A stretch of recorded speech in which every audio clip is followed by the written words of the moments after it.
Ah, there you are. It's Friday, and I'm in the spirit a little bit today, so let's go to church. What is the worst sin that a human could commit? Is it murder, armed robbery, defilement? Or maybe for you it's fraud, embezzlement, misappropriation of funds? What are the crimes or offenses that you just cannot forgive? And what do you think should be done to those who commit them?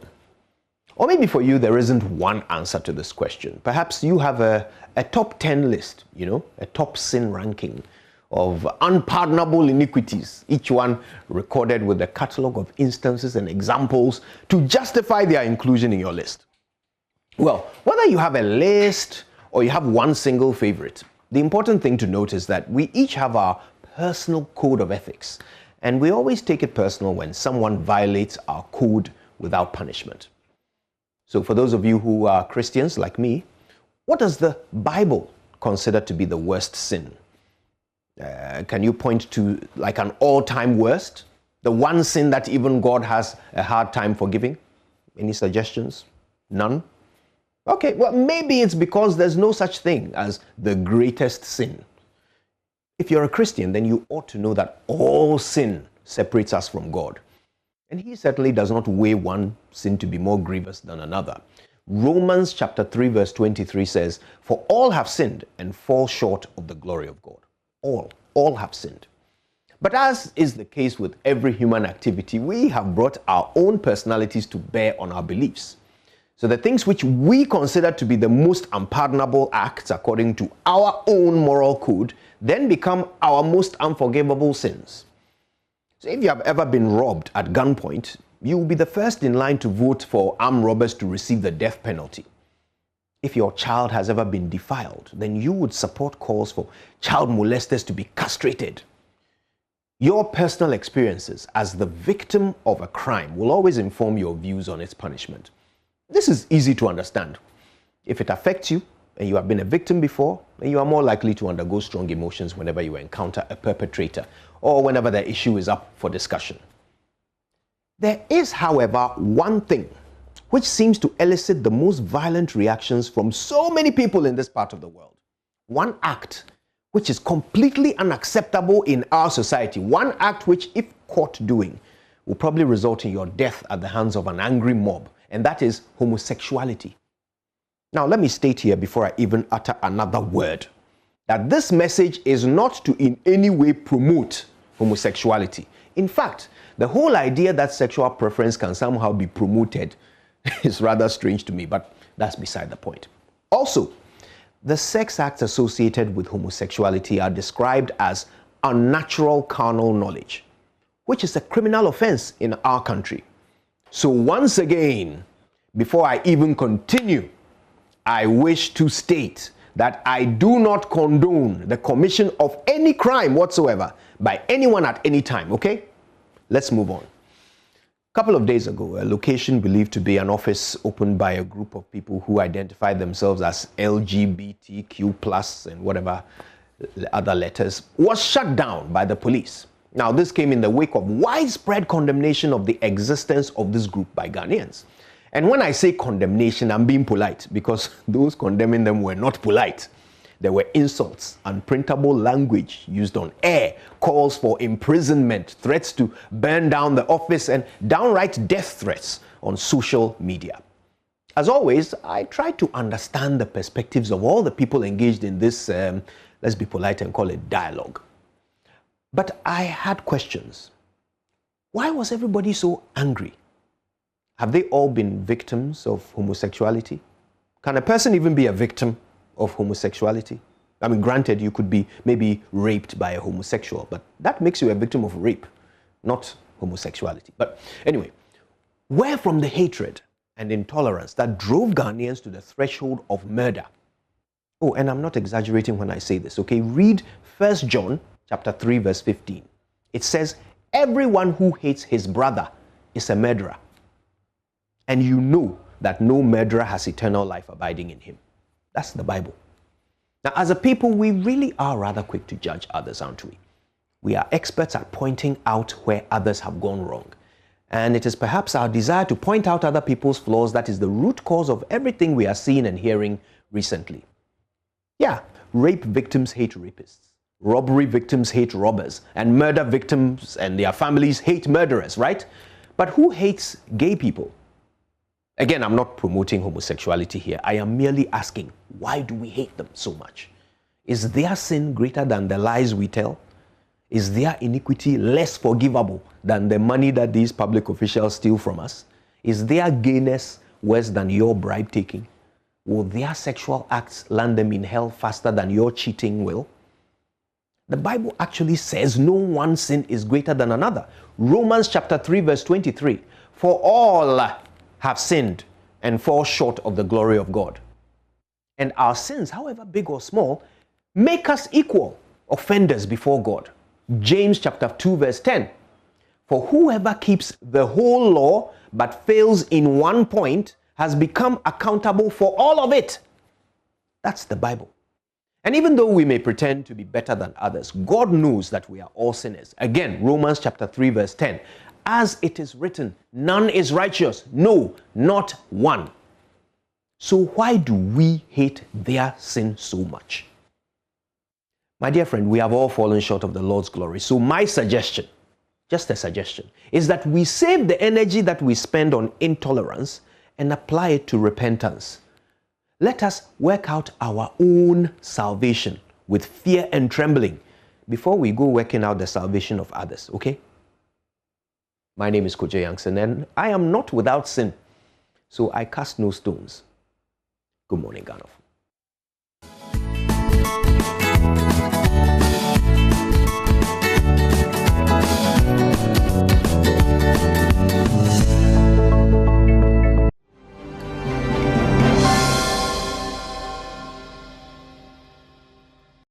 Hello, good morning, and welcome to the AM News with me, Mrna Vaccines. Now, in our first story, workers at the Ghana Airport Company Limited have announced withdrawal of their services starting effective today. This, according to the union, has become necessary because of attempts by the board to shelve damning findings of an investigative committee constituted by the then aviation minister to look into allegations of mismanagement and abuse of office by the director of the company, Yao Kwakwa. Kwekwe Asante has more.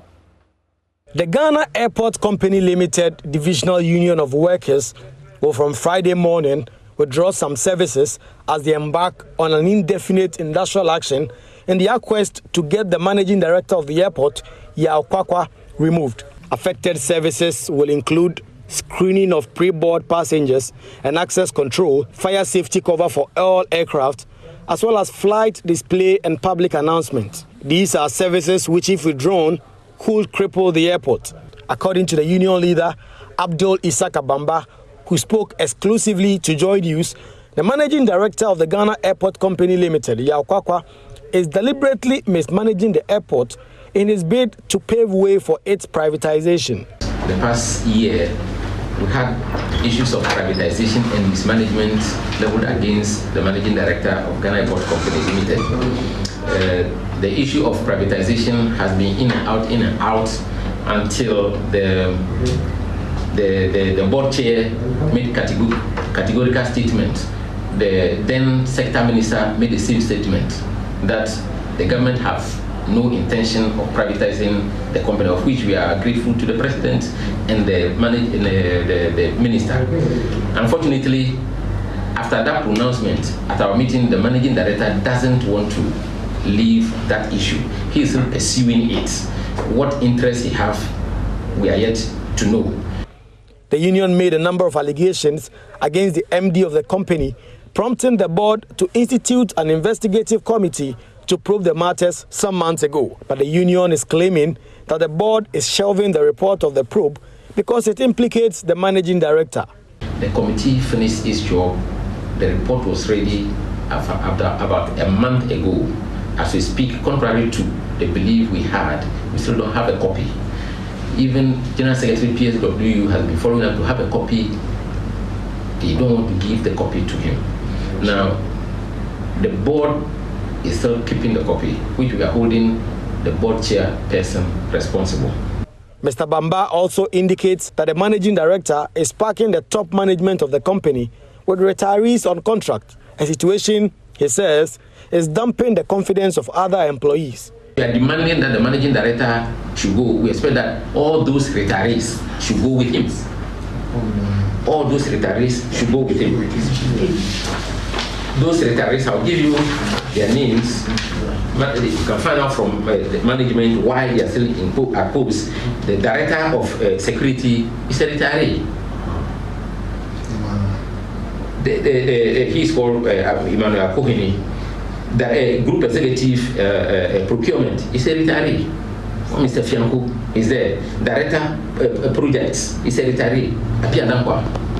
They are all sitting in office.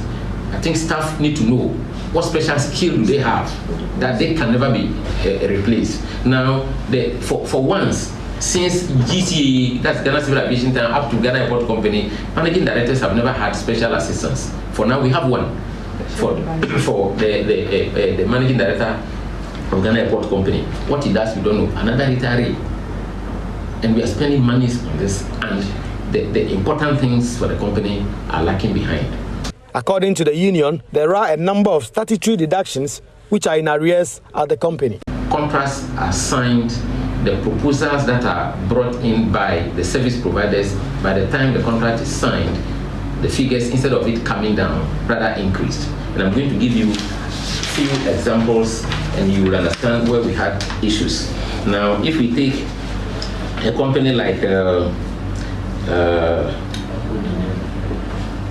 Aqua Engineering, which takes care of our liquid waste and the firefighting, the proposed figure from the service providers was $1,098,813.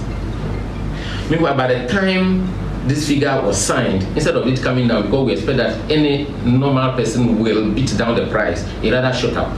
It shot up to $1,998,000. The strike starts today, and Koko Asante will be at the airport to give us all the details during the show. Now, away from that, a newly completed school block site sits idle while children of the Osu Presby cluster of schools cope with congestion and bad learning conditions. Judith Tando reports that children are unhappy with the situation and are calling on the municipal assembly to relocate them urgently.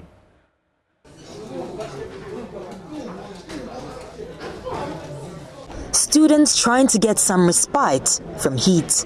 Instead of focusing on lessons, they are distracted by the environment. Ideally, education is meant to take place in a safe, convenient, and comfortable environment. But here at the Osu Presby cluster of schools, the situation is different. Students have had to struggle in such dire learning conditions for years. In these times of coronavirus, students are expected to be socially distanced, but they are close together because of limited space. It affects my academic because sometimes I will come to school, I think I will feel comfortable to learn in school, but rather you come to school then you face all these challenges. Meanwhile, at school you have to feel comfortable to learn, to be able to learn well, but you come in, there is heat all over and dust, and the classrooms are not even big enough for us. Immediately we are coming to school, we polish our shoe. Like if we get to class during break time, when we get out, our madam will ask why we didn't polish our shoe, but we polish because of the dust and photos in our class. So it seems like we have not polished our school, and the classroom is full of heat. Like heat, everybody here almost has heat rashes because of the heat in this classroom. The complaints from students are well known to school authorities and even the Kole Klote Municipal Assembly. In fact, the assembly solved the problem by building a new classroom block. But what is most striking about this situation is that the fully furnished classroom block situated right across the street is slowly becoming a white elephant after sitting idle for 4 good years. The building has been barricaded and locked up by the contractor, whom we were told had not been fully paid. We had to climb onto a public transport vehicle to have a good view of the block. This is the site which was previously occupied by the Osu 3-day school. but due to its dilapidated nature, it was demolished and a new classroom block was built. Sadly, this classroom block has been lying dormant for the past 4 years. Teachers and students were moved across the street to a temporary block, which is no different from their previous dilapidated structure. And for 4 good years, these students have had to battle with heat, congestion, and lack of a proper place of convenience. The abandoned school has now been taken over by weeds. The youth of the Korle-Klottey municipality are gradually losing faith in the hope that something can be done to help their children. They are calling on government for help. For the past 1 year, we've been pushing. When we were about to start, when we were at the middle of negotiating with the MCE, there was this lockdown. So he assured us that come the reopening, he's going to get them to open it. But it's been 6 to 7 weeks into the new term, and we've not seen anything that shows that they're going to open it. I work here. I'm a driver. And this building has been here. I think they completed it around 2017, almost getting to 4 years. And our children and then all the students have been moved to the other side. Over there, there is heat, and then even the environment is not that good for them. And we don't know exactly what is going on and the reason why they've not come back to their premises as it has been completed. Let's go to the Ashanti region now, where contractors for the Somimu Hospital project are awaiting funding to commence major works on the stalled project. Despite returning to sites, the final hurdle in the process of securing funding is yet to be passed by the Ministry of Finance. Already, the contractors are undertaking some external works as they await the required financing for this project. Nana Ojema has more. The Ashanti Regional Minister-designate, Simon Osei-Mensah, toured some hospital facilities which missed completion dates. Government on different occasions assured the Somimu Hospital will resume work in the first term of the administration.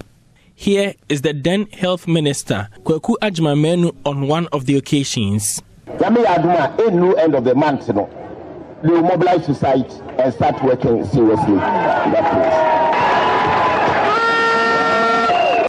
Though work could not start as promised, it is progressing steadily. For about a month, contractors have returned to site, undertaking some external works. Sami Okain is site manager for NMSI at Somimu. The contractor identify areas where we need to do, where we will not spend much more than, and we have stipulated time in doing what we are doing. So the contractor is doing the car park, the walkways. Inside there's an MEP guy coming. He has to ascertain what is there already, to say, yes, 4 years now, all these conduits are in good condition. We can continue. The pipes in it, no. We have to change some of them. This MEP or who is not in it, we are all boiled down to funding. That's what we are saying. Somimu and Mrna are part of 7 facilities financed by the United Kingdom Export Financing, and work was to be completed in 2019. The government says a total of $38.3 million out of contract sum of $175 million was found at the period of transition in 2016. The amount, they say, was too small to complete all 7 projects. Ashanti Regional Minister Simon Osei-Mensah explains reasons for delay of funds. Now we are all acting. We are in acting capacity as the Transitional Act provides. And there are limitations to the amount and work that each of the ministers can do. Nobody can approve anything above 5 million. And you see, 5 million when it comes to projects is insignificant. And for this matter, there are several things that cannot be approved by the ministers. We are praying that by middle of March, maybe most of us will have been cleared, and then we can start work in earnest. But it's not too bad. Meanwhile, work on the 50-bed Konongo Hospital is nearing completion. Structures are fully done, awaiting furnishing and equipment installation. Ahmed Masood is Eurojet the Inverse resident engineer at Konongo Hospital. From construction issue like electrical and civil and all layout workers, maybe 6 weeks from now. Okay, in end of March, maybe finish everything concerning the constructions. But we maybe take one month to make test and commission and medical furniture and the medical equipment testing everything. Okay, but we will do the best to minimize this time. Mr. Osei Mensah says roads linking the hospital and the community will be improved. Nana Ojima reporting. Now, crutches have always been a great support for people living with disabilities. Now, the crutches, however, come with a lot of discomfort. To take away the discomfort of crutches, a senior clinical engineering manager at Kumfunachi Teaching Hospital has invented a Sandal Crutch. Laufie's Chrissy Deborah has been speaking with the brainchild of this innovation. Engineer Emmanuel Rekubobi was inspired to invent a Sandal Crutch after observing the distress persons with disability go through. The senior clinical engineering manager at Kumfunachi Teaching Hospital says the Sandal Crutch will help the physically challenged to carry out their normal duties without difficulty. The sandal is attached with a rope and a woodwork which is supported with a metal strip to hold it tight. This will strengthen the leg, making the movement easy. Now, to support people with weak bones, the second crutch provides support around the knee level between the knee and the thigh. According to the engineer, this is the first of its kind. As you can see, it's a normal sandal attached with this simple rope and the woodwork, as well as a metal strip to hold in place. It goes like this.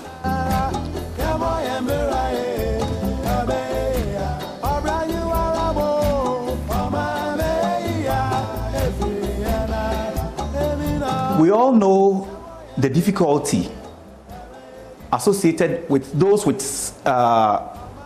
irregular leg problem. That is one leg being bigger than the other. When they are walking, it's either they bend down, hold the knee and put in place, or they go by crutches.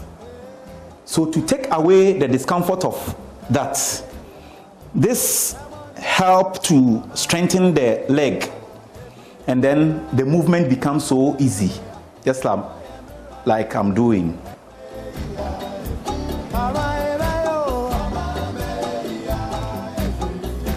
To support those with difficulties in walking or weak form of bones, this provides support around the knee level, between the knee and the thigh.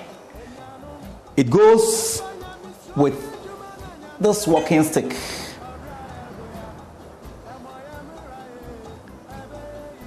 And I'm going to demonstrate how it works.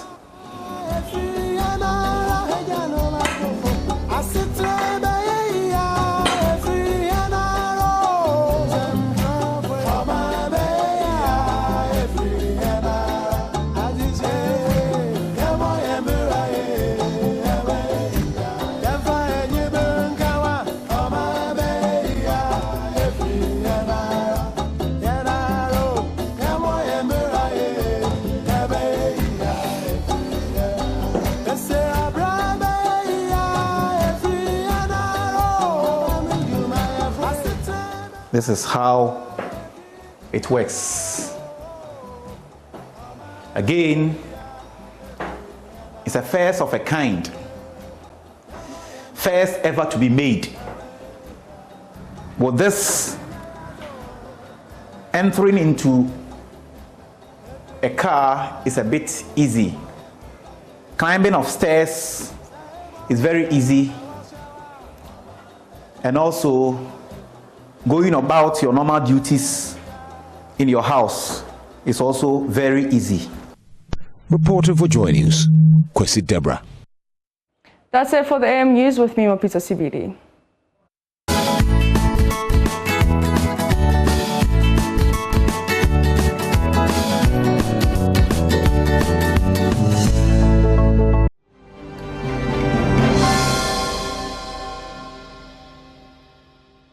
Performing?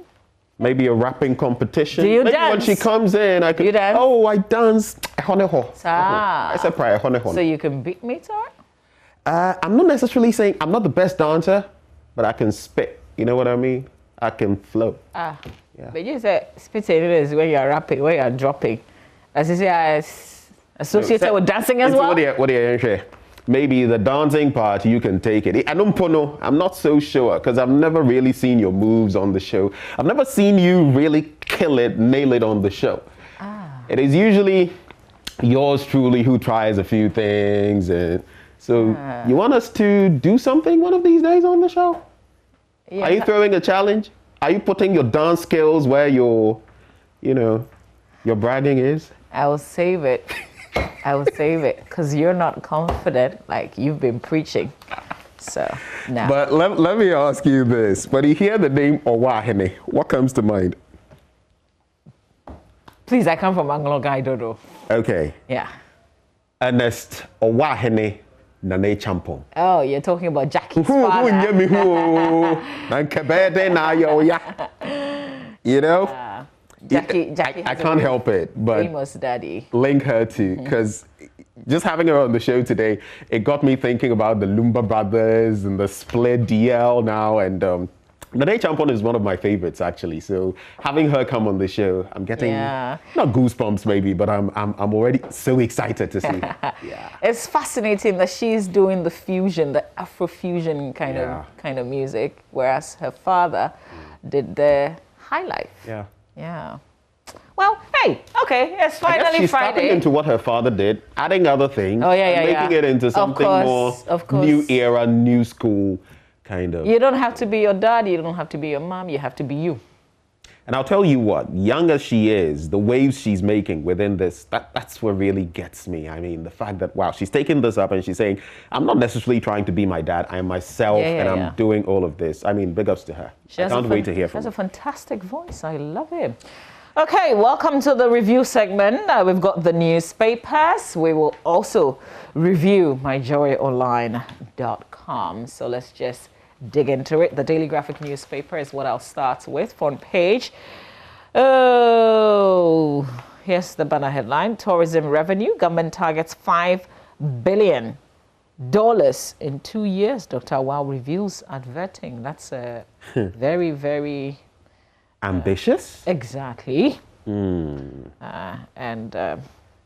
Well, he's a former minister for business development. Oh, yeah, so absolutely. I've interacted with him a number of times. He has this very confident posturing that you must give him. Even his baritone tells it all. But he's a very creative person, actually. Yeah. So, yeah. Fitting for creative arts. I'm just, it's just a bit, and I like yesterday that the interaction, the questioning also centered around intra-tourism, like what we have in our country and how we can make it attractive so that we can, tourism is not all about somebody coming into your country and visiting your tourist sites, but it's also the people within your country visiting those sites as well. You can generate a lot of money. And we're piss poor at that as a country. We're terrible at that. Oh, yeah.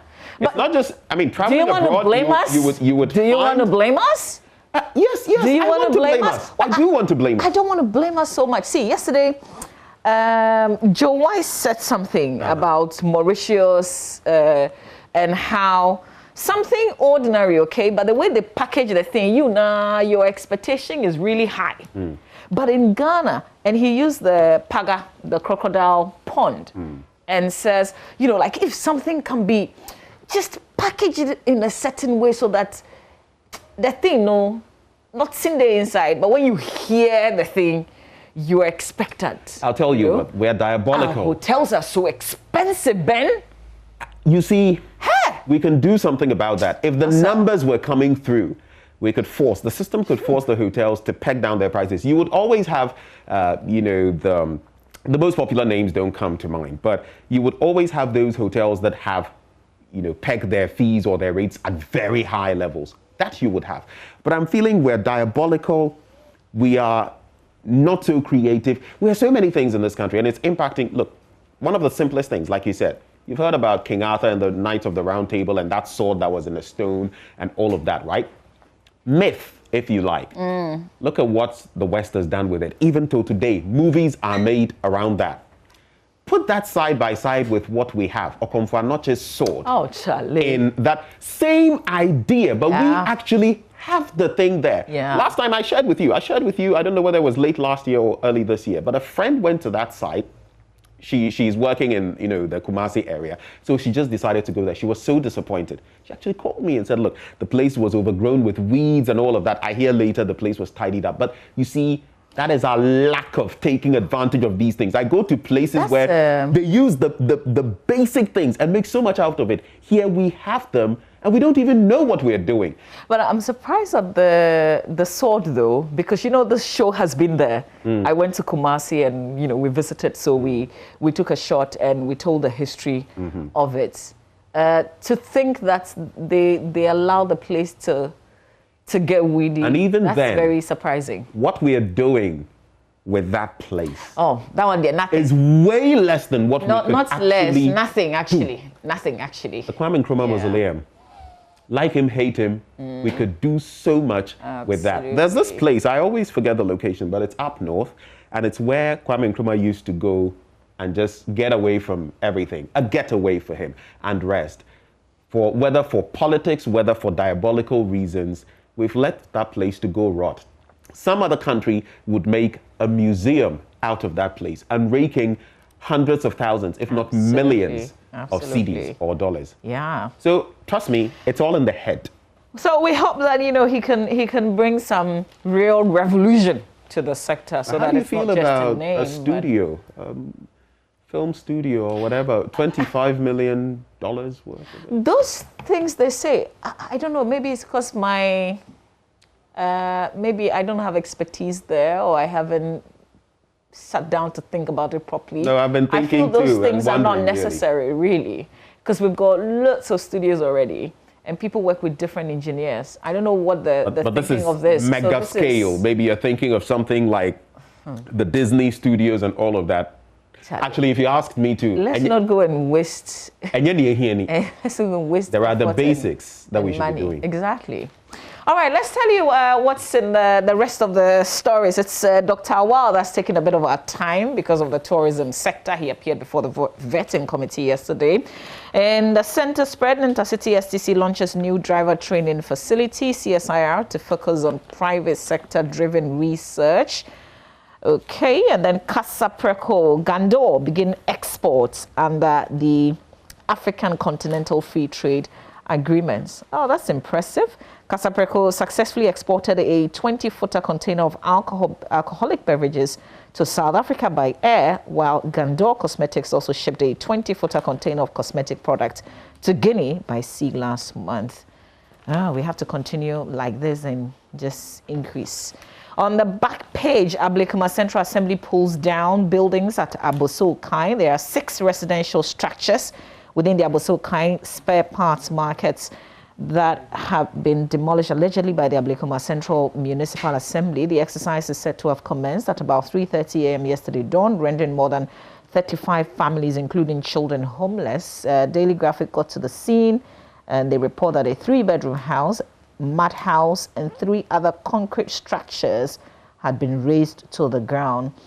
So home appliances, clothing, auto parts, and furniture were lost in the exercise. Affected families were seen salvaging what they could from the debris. Well, they said there was no notice, and the assembly, when contacted, they confirmed undertaking the demolition exercise, but declined to comment further. All right. Export or expect normal rains this year. That's the Ghana Meteorological Agency saying that the country should expect normal rains in most areas, accompanied by strong winds this year. It is therefore urging Ghanaians to put in the necessary precautionary measures to avoid flooding and other rainfall disasters. Yesterday, it just suddenly started raining. Was it just sudden, or it was just me? And it started raining very heavily. It was pretty sudden. It was pretty sudden. All of a sudden, noticed that the clouds had just... A cloudburst was threatening, and it wasn't long before the skies actually started pouring whatever that had been in them. Yeah. It lasted for quite a while. The good thing for me is that it washed my car. I was asleep. I had no idea. I saw the beginning of it, but that was it. I was gone.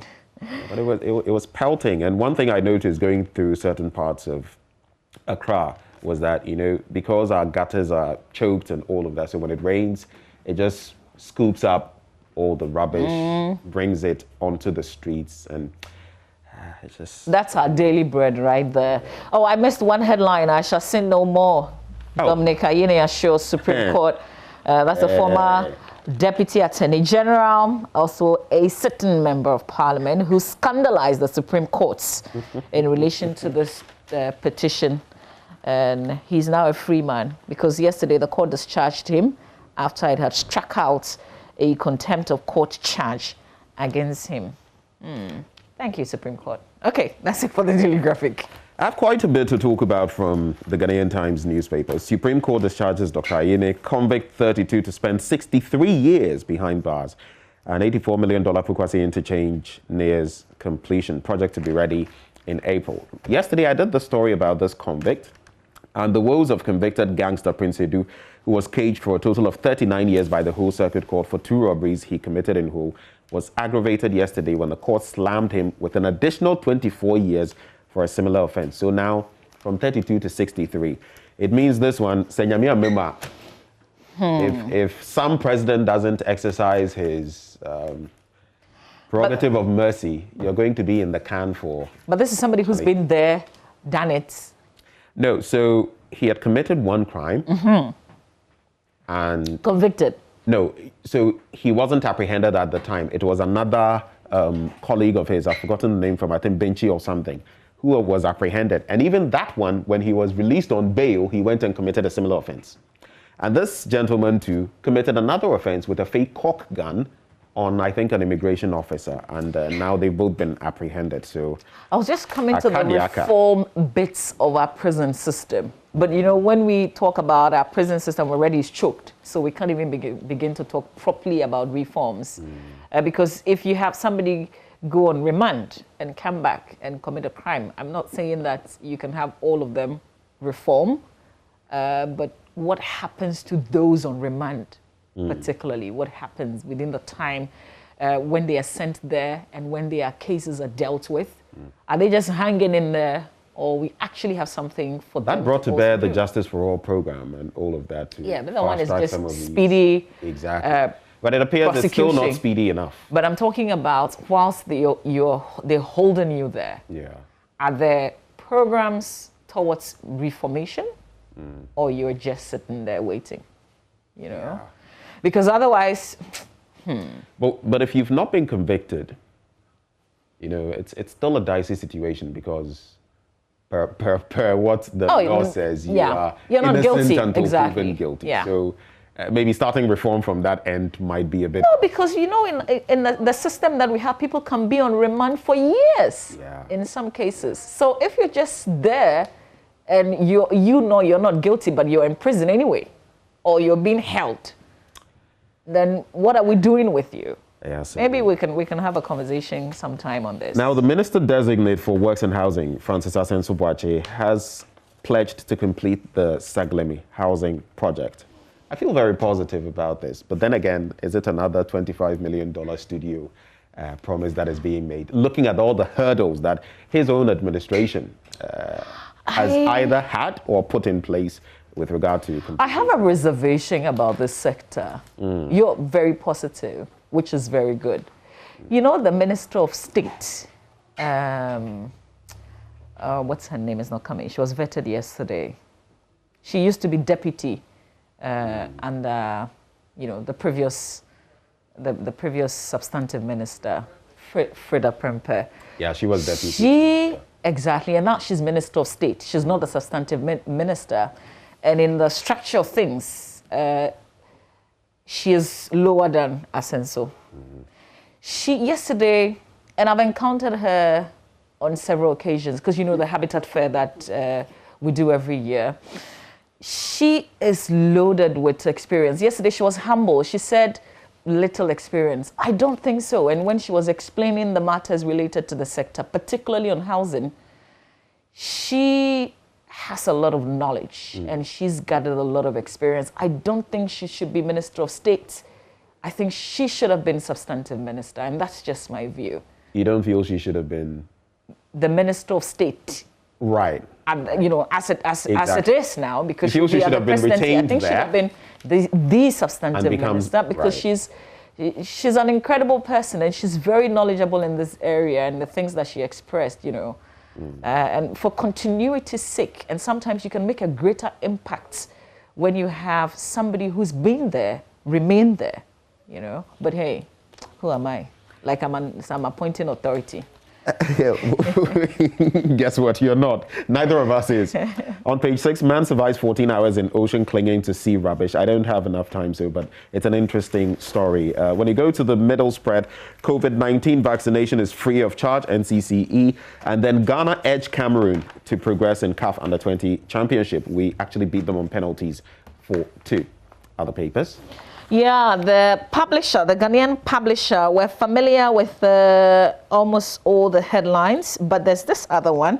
Angry GHS student gang beat up teacher over homework.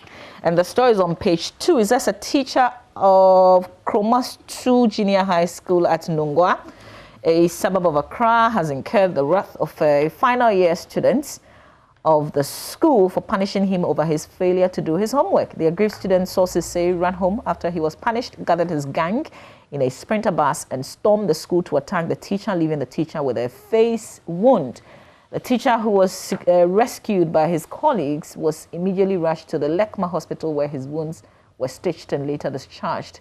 As though that is not enough, according to the story, the mother of the student also besieged the school and rained insults on the teacher, identified as Moses Onyamiasem, who was already in hospital receiving treatment for his wounds. The incident has led to the closure of the school and some other schools in the area until further notice. When you look at that photo and look at how badly beaten this person is, I mean, just look at how swollen the face is. You'd think it was someone who had just come out of, I mean, pardon me, I'm not trying to sound insensitive, out of a boxing ring. And, well, so how did he punish the student? They didn't say in this story. What did he do to the students? No matter how do you do this, go and organize. It's basically a mob attacking this man. It's actually, and even if it's not a kind of punishment, that's a criminal activity. It's a crime, actually. This is way beyond the school now. It's a crime. But I'm also interested in how old is the child? Punished. Because the age is also. They just said he's a final year student. They didn't say. But this is junior high. Wow. So very likely a juvenile. Very likely a juvenile. Yeah, similar. Minor in the eyes of the. But I thought, you know, this issue about parents or relatives marching to schools because a teacher has disciplined a child, marching there and insulting and things like that.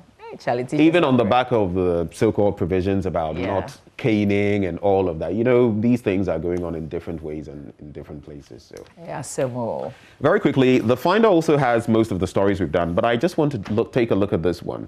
Oftentimes, the SDA Church, there are some things that if you're a member, maybe we've all heard that you don't do the blood transfusions and everything. But COVID-19 vaccine is not mark of the beast. SDA Church. They are saying it's not. You said SDA don't get a blood transfusion. It's not them. It's not them. So there are bits about the national anthem, blood transfusions. No. Or is it the Jehovah's Witness? Exactly. My best friend is SDA. She doesn't wear earrings, by the way. So theirs is the earrings and some others. But it's not the Jehovah's Witness. They don't restrict them so much. Yeah. So sometimes it gets complicated because then you can't do this, you can't do that. But the SDH is saying that it is not a mark of the beast. And this is, I just had to highlight this because it is one of the things that, I mean, people are saying so many things about these vaccines. Look, I'll tell you what, if I were to get an opportunity, I keep reiterating, I will get a stab. I will get a jab. Charlie, I want to stay alive. What's the thing? But I like the way the churches are owning it. The Pentecost Church started it off revealing that they've got their own team made up of doctors, psychiatrists, and they're fantastic. They picked some of the myths and they debunked some of the assertions that people make. And this was directed towards the church, which is very good. SD is also coming out, targeting their church members, which is fantastic. I think the church should own it up like that. Yeah. And this final one I'll do by way of story. Sanctioned diplomatic missions pushing LGBTQI agenda. I don't know. Ghana. I don't know. I saw one yesterday. A caption for a program, and it's LGBTQI. And all of them have a... I think we should just stick to the LGBTQ+++. What I said, because right now it's becoming something. You read about the guy who says he's trans financial and that his father should have been Bill Gates. Hey, okay, you will just leave it there. But the Coalition of Muslim Organizations, CUMOC, is also calling on the Ministry for Foreign Affairs to push the LGBTQI agenda in the country, and they are talking about what measures ought to be put in place. Some of these organizations are also calling on the president to speak up. So yeah, that's it for the Finder. Okay, I'm going to just shelve the rest of the papers that I have. Yep. And then we can do my online because of time. But you've done the daily guide? Capturing some of the same stories we've been talking about, so we can skip that as well. Okay. All right, we'll get ready and go on myjournline.com. But just in case you haven't seen this post I was talking about, it was like days ago, right? I'm a trans financial. I feel like I was supposed to be born into the family of Bill Gates, but instead, Mr. Kwabena gave birth to me. I now identify myself as a son of Bill Gates. I'm in Tiamwa Gates. I see. And I'm taking Bill to child services for neglecting me all these years. The guy wants to Bill. I saw another one where a lady was saying that, oh, she's transhuman now. She's just tied to Earth, but she's actually from Mars. So this is the trans financial. This one, actually, most of us can identify. I feel like I was supposed to be born into the family of Bill Gates. You feel? Hey. In Tiamwa Gates. But that's it. I just it's a feeling, isn't it? Okay, shall we do my jawline? I'm getting certain thoughts. I'll keep them to myself. Oh. Mama, you want to take NDC MPs threatening to vote against Transport, Gender, Information and Health Ministers designate over Frontier's contract. That's up to them, isn't it? And why? They are saying they are withholding information, that they are deliberately trying to, they were deliberately evasive, so to speak. Okay. Well, I mean, in the end, it's the committee's report that will go to the plenary, isn't it? And thank God now we have 37-37, so it'll be interesting. The majority has responded. They say, I mean, it's baseless for the minority to be coming on with that. Okay. Union. Yeah, you can see better. General staff of Kotoka International Airport to withdraw services. The information that we're getting is that flights have been grounded at the Kotoka International Airport because of this action. I was thinking of what could have happened if this had happened before the vaccines came in. I don't think that would have affected. I guess this is more commercial. Yeah, we will have a man on the ground, and we will tell you, what the situation is. Ben, if you can take the rest. Ghana will host the best ever African Games in 2023. Sports Minister designate saying by Yusuf, then it is unfortunate that Mahama dragged us to court over an innocuous mistake. EC's lawyers file closing address. SDA Church wants government to outlaw LGBT plus activities. 8th Parliament should put aside partisan interest and address major national problems. That is Justice Emil Short. Contractors of Kumau Hospital resume work ahead of receipt of financing. And the last two, Supreme Court strikes out contempt charge against Dominic Ayene, and Amnesty International condemns shutdown of LGBT plus Accra office. You can check out more stories on myjoyonline.com. Yeah, I can do some little update about what's happening at the Kotoka International Airport. So a number of domestic departure passengers are stranded at the airport following strike of airport general staff. We've got some short video, maybe we can play. If you're thinking about traveling, and we will check across the other places, Tamale and in Kumasi, to see the situation there as well. But we've got our man on the ground. In due course, when we have the feed, we will be bringing it to you, and also passengers, quite a number of passengers who are still in queue, the pictures that I'm seeing. Hopefully we can bring that to your screens. We have to take a breather though for sports. I'm not sure we are ready with those visuals. We will come back and do a lot more. Stay with us.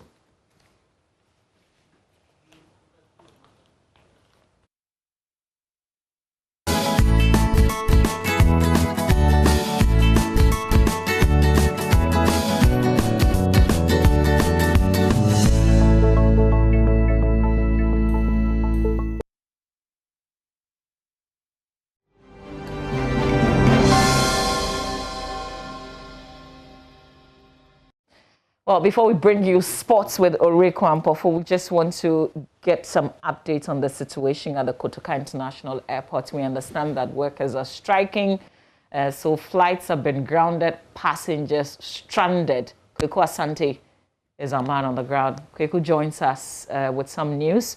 Kweku, good morning. Explain the situation. Who is striking exactly? Right, Mama V's. So the Ghana Airport Company Limited union of staff here are striking because they want the managing director, Mr. Yakwakwa, out. And so yesterday, they released a short statement detailing the kind of services that will be affected here at the airport. And so this morning, that strike is in full force. The general staff of the Ghana Airport Company Limited are striking. And so the flight screening, as well as a number of services without which no airports can run, have all, just struck this morning. And so if I just turn my camera a little, you will see that a number of the passengers this morning who are traveling to various parts of the country, particularly the domestic area, the staff members are not here to attend to them. And so a short while ago, a member of staff came in to explain to them that there's a general strike here at the airport.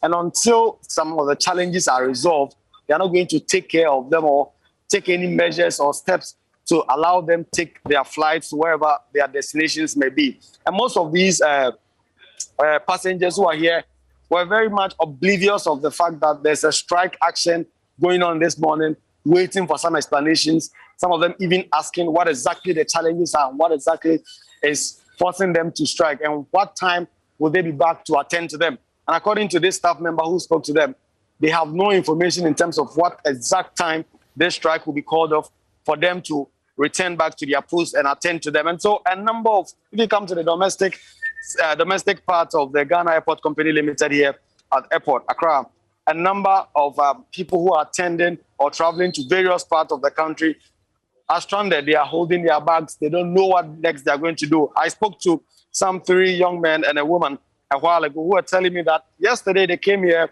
and they wanted to travel, but 1 or 2 things happened, and so they postponed their travel to this morning, only to be here as early as 5 a.m. to be told that they cannot board their flight because of a strike action currently ongoing. And they are confused because some of them say they have some very important business to undertake in other parts of the country, Kumasi, Tamale, and all. Our understanding is also that this strike is also affecting international travels as well. I'm here to go to the Terminal 3 to get an update on what exactly is going on there. But if you come here at the Kotoka International Airport domestic session, no flight is moving, no person is being checked, and everyone is stranded here. So, Kweku, it means that the airlines themselves are also not present, because if nobody is offering an explanation, and on top of my head, I think there's Passion Air, there's Africa World. Do we have staff of those airlines there? Right. So if you come to the airport, there are a couple of cubicles for some of these flights that you've mentioned. There are no personnel manning it. But these are not members of the Ghana Airport Company Limited or the civil division. But because there are people here who are supposed to work for these flights to be able to undertake their services and who are on strike, then it suggests that some of these people, even if they are here, cannot work. And so I've looked at the cubicles that are around, for which I've seen the Africa, Passion Air, Africa World, Airlines, and all of them, the cubicles have been left unmanned. There are no persons in there trying to even offer explanations to people who have bought their tickets, trying to travel. to various parts of the country. And so there are no explanations getting to passengers themselves. The airport staff member who herself tried to explain was trying to say that she does not have so much of an information. And so she is waiting for leadership of their union to give them some more information before they can take further steps. So the Passion Air, Africa World Airlines, all these staff members are also not at post, even though they are not part of the striking members of the union here at the airport. Kweku, I just want to add this, and Ben here, by the way. Obviously, these stranded passengers were not aware of the situation. Have you been interacting with any of them? What have they been saying? Right, and so I've been speaking to a number of these passengers who, like you said, are unaware that the airport staff were striking this morning, and they are very much confused. They're also very much stranded in terms of the kind of things they want to travel and go and do, for which reason they are unable to do so for now. And some of them were even asking me how long this strike was going to take, and I showed them the letter and told them that this strike is indefinite. And so the airport staff are saying that until the time that their concerns that they have are resolved, they're not getting back to work, or until they get some real assurance from management that the managing director, who they are accusing of running down the company, is asked to step aside, then they are not coming back. And so they are confused, and much so because, I mean, since some of them had bought tickets and all that, they were expecting that their airlines, or at least the airport, would have sent them some message telling them that this is the situation at the airport, so that they do not have to come here and spend all this time before getting to know that this is the situation. And especially much confusing so because they do not have a timeline in terms of what can happen in the next few hours or no, because the airport staff are explaining to them that until the time that the conversations are had and it's clear that the demands of the union will be heeded to, they are not coming back to work. And so that is the more confusing thing for passengers who are stranded here at the airport, not having an idea what time these challenges will be resolved for them to be able to travel to whichever part of the country they want to go to this morning. Okay, Kweku, we will leave it here and allow you to check the international airline session as well. Let's see how much of this is affecting travel outside the country. Kweku Asante is our colleague. He's at the Kotoka International Airport. The news is that the workers are on strike. This is the general staff of the Kotoka International Airport. There was a release from their union yesterday which said that effective 6 a.m. today, they should not show up to work until further notice. The issue, according to the union, is due to the company's board's attempt to shelve the report of an investigative committee which allegedly confirms that the managing director, Yao Kwaka, is guilty of mismanagement and abuse of office. Reason they want him out. They say that the investigative committee, which comprised the Aviation Ministry, the board, senior staff, management, and the Public Services Workers Union, found him guilty of this. Well, we can't confirm this independently, but that's why they are striking today until further notice. We will give you a lot more when we have some fresh updates. But we have to make way for sports, and that's coming up next.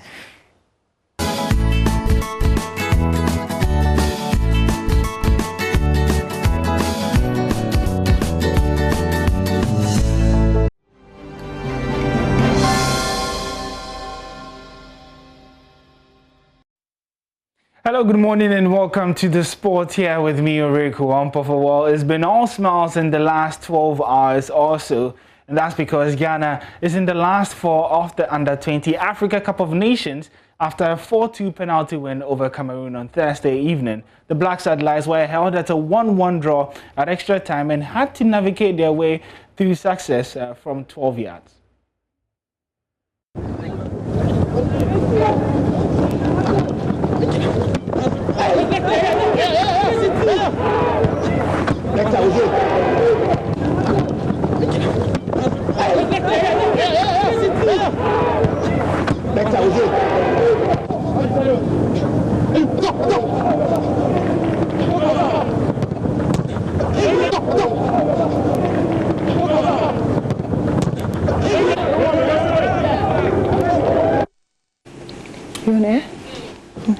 So the tables finally turned, and the Black Satellites of Ghana seem to be working very good with the number 4 in this tournament. It was 4-0 against Tanzania, and to find out to go our first to be the country to book the first ticket to the semis, you had to make it 4-2 on penalties against the young and indomitable Lions from Cameroon. Such a wonderful fight they put up. They fought to the final blast of the whistle, and I think for the time the sidelines kept their composure to the very end. And so, Lion, you were positive we were going to go through. Yeah, sure. We know that it's always difficult when you get to these stages, and penalty. Someone would say the penalty is always difficult. You know, if you can execute your shots very, very well, and if you manage to deceive the goalkeeper as well, I think you are good to go. For me, I would love to see Black Satellite winning the game throughout the 90 minutes, but hey, all we're looking is to get to the next round, and we've got that. Charles, no, because I said we for Ebim, and true to your word, the journey feed new faces maybe I'm going to buy it. We'll be the few bench for better animal. Ibrahim Danla, the hero of the day, as the Black Satellites are qualified to the semi-finals and would be waiting for one of Gambia or Central Africa. And we'll be providing you with updates along the way on how the other semi-final matches do go as well. But we know that Uganda have also joined Ghana in the semi-finals. Let's do some more stories where the Minister for Youth and Sports designate, Mustafa Yusuf, says he's committed to reviving school sports. According to him, it is important to groom talents right from the schools. Make sure that we revive the inter-school festivals, and there's no PE teachers, people who would train these talents, then it's a big problem. And that is why going forward, like I said in the earlier answer, after the African Games, we are going to use those facilities to establish the University for Sports Development. And this will be a platform where we can train more technical people, coaches, referees, so that they will meet international standard and also be able to harness talent for our national team and also the teams that we have in our league. Let's still stay with Ghana, but this time focus on our league, where Samuel Boadu has left his post as head coach of Mediama Sporting Club. Now, the club confirmed this yesterday, and they also did this confirmation just hours after their win over Techiman 11 Wonders. Reports suggest that he's heading to Hartlepool. There's more in the following report. Samuel Boadu, who has been with the Mauves and Yellows in the last 3 years, parted company despite winning his last game against the Chiman 11 Wonders in the Ghana Premier League. Under his tutelage, Mediama has toppled the Ghana Premier League on 2 consecutive seasons. However, those seasons were not completed due to number 12 documentary premiered in June 2018 and the cancellation of last season due to the COVID-19 pandemic. Mediama had a difficult start to the 2020-21 Ghana Premier League season, but seemed to have found their feet in their last 5 matches. Last year, reports have suggested that the Phobians who parted company with Costa Papic last week Monday could be the destination of Mr. Boadu. There are others who also suggest that he could be heading to Ash Gold, who currently do not also have a head coach. Joy Sports understands Hearts of Oak, who have had conversations with 2 different coaches, Ibrahim Tanko and Yao Echampon, who both turned down the opportunity of leading the former CAF Champions League winners, have tabled an offer that appears to convince Mr. Boadu to head their technical dugout. The terms of the contract is unclear to Joy Sports, but sources say it is good enough to attract any coach in the local scene. Communications Director of the club, Patrick Wakoto, has been speaking to Joy Sports on his departure and the way forward for Mediama. Oh, it's been a fantastic, relationship. We've had a very fantastic relationship with Coach Boadu. Indeed, we are a club that gave him his first shot at a Premier League club at a time that many clubs had doubts about coaches who were in the second tier. We took the bold decision and gave him an opportunity to coach a big giant like Mediama. We think that he distinguished himself, yes. Unfortunately, we have not completed a full season with him. You do recall that we got a league truncated during the number 12 debacle. We had a number 13 debacle via COVID-19, and so we have not really completed the season with him. In all those, he had excelled with aplomb, taking the club to the apex of the league title of the league log, but unfortunately we weren't able to finish. So it's a part of difficulty, but we are very calm. We have accepted the resignation. We have wished him well. As we speak, I have to get out of a management meeting. We'll be announcing the new direction and the new coach very soon. Talking about that, you sound pretty much sorted out. How easy has that decision been? Because you say that you're going to make an announcement soon. This job is a very demanding job.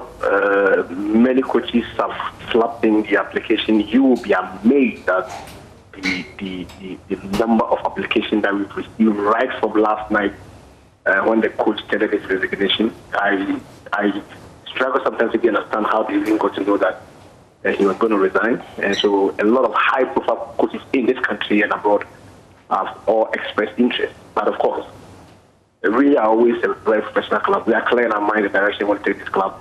It's the reason why quickly we accepted this resignation without making any effort at all. Patrick, you said... We should be sorted out in the next couple of hours or few days, maybe by tomorrow.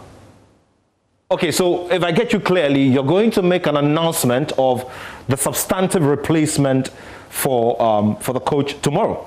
Is that it? Barring any unforeseen contingencies, we should be announcing the coach in the shortest possible time. It can be today, it can be tomorrow.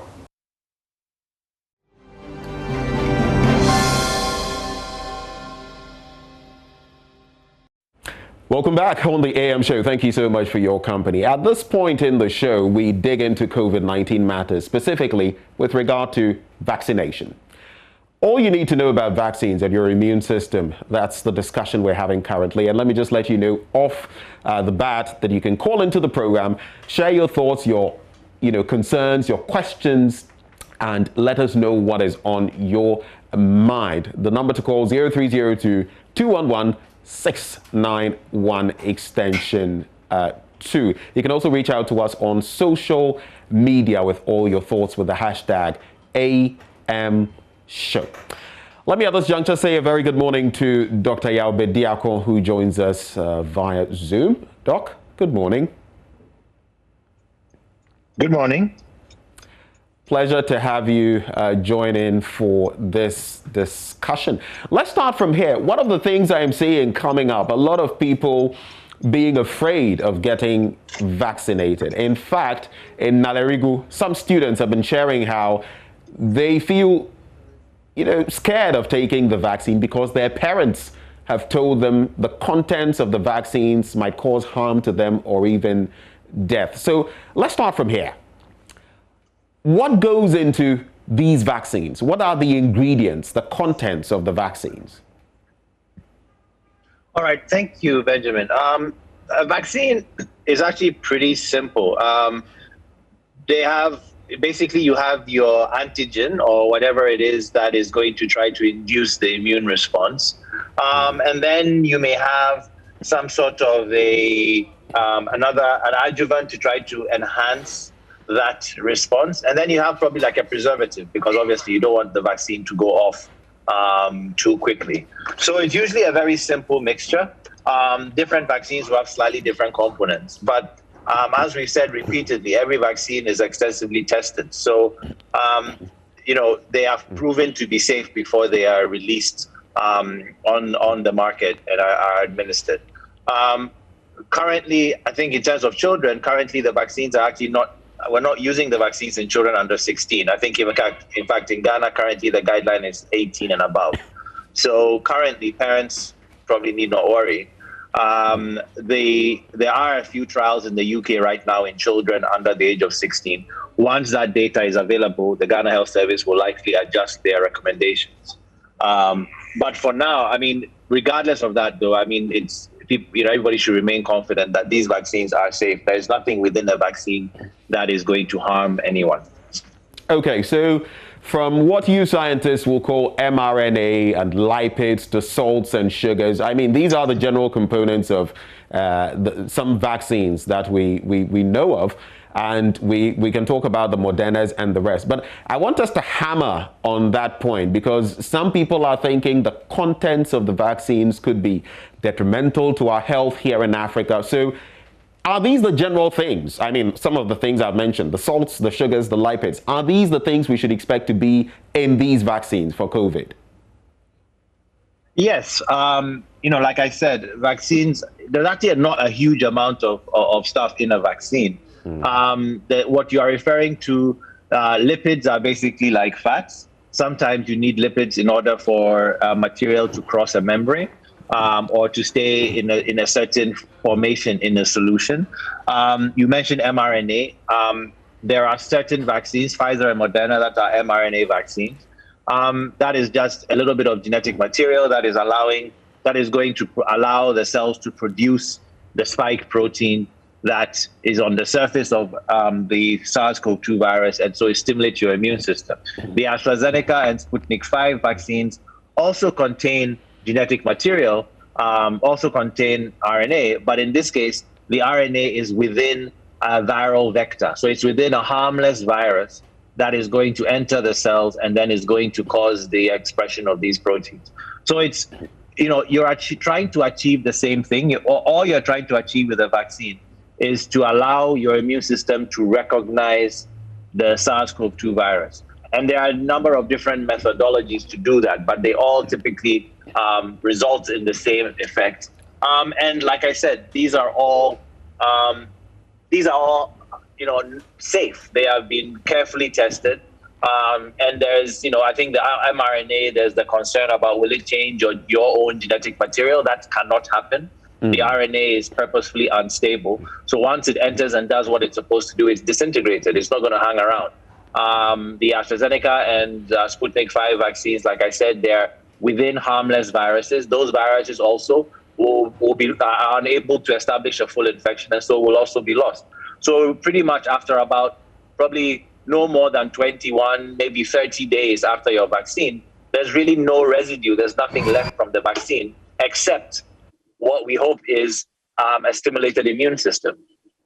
Okay, now you just made mention of the Sputnik V from Russia, and I have a bit of a concern with that, and I'm sure others do, so you could break it down for us. I know it's not got full approval from the WHO yet. However, it happens to be one of those that we've, accepted to use in our country, together with the AstraZeneca. No, it has not yet. Yeah. So what is the status of that, especially as we are consenting to use it? Well, not every vaccine that is used in a country necessarily is going to be, it has to be approved to WHO. There are a number of regulatory bodies around the world. In fact, Mrna Vaccine has not been approved by the WHO, for instance, because they have just not submitted it for approval. However, the US FDA has approved it, and so it's being used in the US. So the vaccine approval process it's a little bit interesting, and it's somewhat politicized. As a scientist, I try not to get into too much of the politics of vaccine regulation. But the bottom line is every country is responsible for deciding what vaccines to use in their country. So the WHO can provide another layer of confidence. And so a number of companies will submit their vaccines to the WHO or the European Medical Agency or the US FDA, because these are regarded as sort of the leading institutions around the world. So AstraZeneca was recently approved by the WHO, even though the UK started using it, a couple of months before the WHO approved it, because the UK's own FDA approved it. Similarly, Pfizer, Moderna were used in the US. And as I said, Moderna has not been submitted yet to the WHO. Pfizer has been and has been approved. So I would hope that the Russian government would submit Sputnik 5 to the WHO, because certainly I agree with you, it would give countries like Ghana a little bit more confidence when using it. But Sputnik 5 has been approved in 30 other countries besides Ghana. So our FDA is tasked with making the determination. So our FDA receives the dossier on the vaccine and then is required to make the recommendation. I, as a scientist, I do agree that AstraZeneca has been tested broadly around the world. AstraZeneca was even trialed in South Africa, and so has received a stamp, has received approval in a number of countries and has been submitted to WHO for approval. As far as I know, Sputnik 5 has not yet been submitted, so it cannot be evaluated by the WHO, although it has been tested extensively in Russia.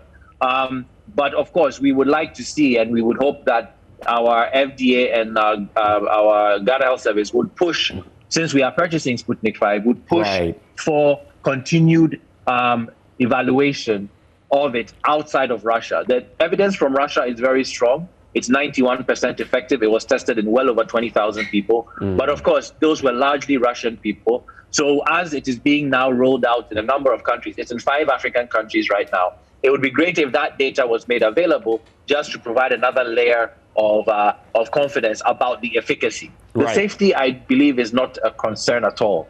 But it would help us to know, for instance, how well does it work against variants that we find circulating. AstraZeneca vaccine, as I'm sure everybody's aware, was found to have certain challenges with the variant found in South Africa. It would be good to continue to follow up, even in as we roll out vaccines in Ghana. We need to continue to follow to see whether or not we need to shift our vaccine menu, as it were, based on the variants that are circulating here. Okay, so I just want a simple yes or no answer on this before we move to the next question. So the Sputnik V, especially considering it's only been tested on Russians, there is then the possibility, just as we saw with AstraZeneca, that maybe a different strain, or maybe here in Africa, let's say specifically Ghana, its potency may not be as high as 91%. There's that possibility, right?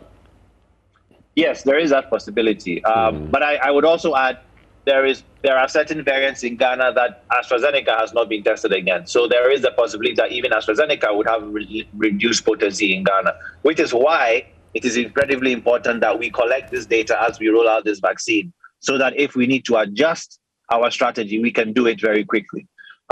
There's really no way of knowing till you start rolling out the vaccine, which is why I said, as far as safety goes, we are not worried. This vaccine, neither of these vaccines is going to harm anybody. But we want to protect our population as much as possible. And so we need to keep studying. But yes, simple yes or no, yes, it is that there is a possibility that these vaccines may not work as well here, because we haven't trialed the vaccines here. And I've even heard Ghana Health Service officials talking about this is why in the future Ghana should be open to trials, because till we trial it, we never really know for sure how well it's going to work. But, so that's another discussion. But okay, I hope that answers your question. It does. Now, here in Africa, I've been looking at the statistics. Asia practically leading the world in terms of the number of vaccinations. Other parts of the world, Africa is at the very bottom in terms of vaccines delivered to people on our soil. And yesterday, Ghana blazing the trail in terms of the COVAX program. But that is partly because a lot of people are suspicious about the vaccines. Now, globally, with those shots that have been given to other people in different parts of the world, what are the side effects we have seen in some of these people? So there have been very few serious adverse events. Majority of the side effects have been pain at the site of injection, redness. A few people have had maybe headaches or fever or chills lasting maybe a day or two. And these are all very, I would say, standard effects of receiving a vaccine. They are not specific to the COVID-19. Anybody who's had a tetanus shot will remember how painful it can be in your arm for a few days, and your arm feels a little bit stiff. Though these are normal side effects of getting a vaccine. So the side effects of the COVID-19 vaccine largely are headache, fever, maybe some pain in your arm, and lasting maybe no more than a day or a day and a half. So those are a few people have had some allergic reactions, and that is more based on their own underlying allergies. And so I know that in certain countries, the vaccine is, if you have known severe allergies, they are asking that you do not take the vaccine. But in general, those have also been very, very minor effects. I mean, they've been a few out of every 1 million doses given has had like some sort of allergic reaction.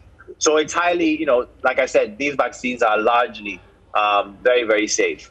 And there have been very few reports of any serious adverse events. Now, you've spoken about known severe allergies. That brings up another question. People with asthma and other comorbidities have also been very concerned, worrying that, well, maybe taking the shot might only compound my situation if anything goes wrong. What would you say to such people who have fear of taking the vaccine?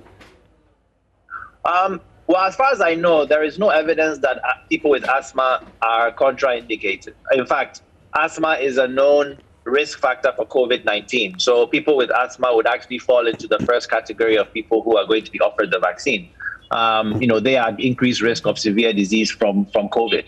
As far as I can tell from what I've seen, there's no evidence that asthmatics would have an adverse reaction to the vaccine.